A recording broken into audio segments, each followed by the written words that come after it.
You're watching Up to Speed on Cardinal Television at St. John Fisher College. Hello everyone and welcome back to Up to Speed, a show that brings you up to speed on some of the big stories within the sports world this week. I'm your host James Deasy and let's get right into the show. The Super Bowl is set. Both conference championship games took place this past weekend and what a show it was.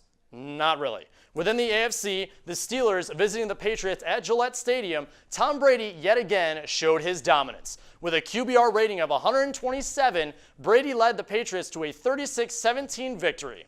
For the NFC, the Packers were visiting the Falcons at the Georgia Dome for its last game. The Falcons took a commanding lead at the start and ended up winning 44-21. The Falcons have never won a Super Bowl ever.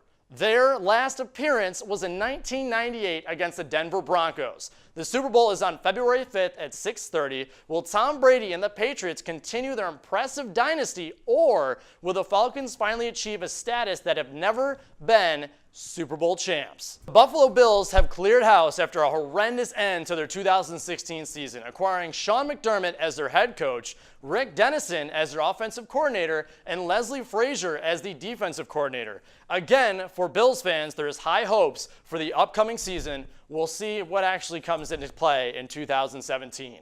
Roger Clemens and Barry Bonds missed the cut for the 2017 Hall of Fame, but they are getting closer. Both Clemens and Bonds tallied up over 50% of the votes. Now, the ballots that are casted are forced to be shown to the public. Will these two make it in the Hall in 2018, or will the use of steroids still plague these two greats? I mean, yes, they had plenty of years where they did take the steroids, but also several years that they were clean and were some of the best players out there. So I'm very excited to see what happens next year for the Hall of Fame.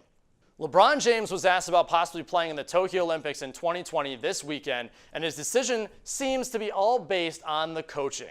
Greg Popovich, known to be as one of the best coaches of all time, is taking over the role for the U.S. men's basketball team. LeBron says it factors a lot. He's just a great mastermind of the game of basketball. Having LeBron on the Olympic team will give the U.S. a huge advantage and be the heavy favorites to win the gold.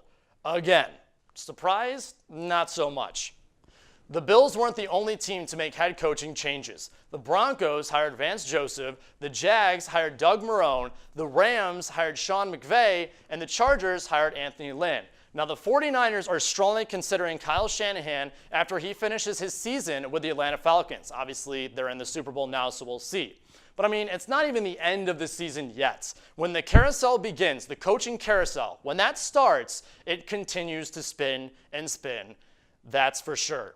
Russell Westbrook, who is having a historic season, averaging 30.6 points per game and also holding a league-leading 21 triple-doubles, was snubbed from the All-Star ballot. The voting has changed. 50% of the votes are casted from fans, while the media and players split a 25% role. Westbrook and Durant still hold a beef with each other after Durant left to play for the Golden State Warriors this past season. And Westbrook still seems very bothered about it. Just look at the jawing that was seen on the floor the last time that their teams faced off. Has Westbrook's attitude possibly hurt his character in a fan's perspective? Crazy to think that he will not be in the All-Star game this year after all the triple-doubles he has racked up just halfway through the season.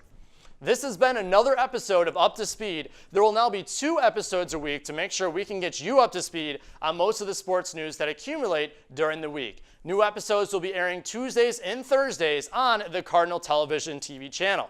I am your host, James Deasy. Catch you next time.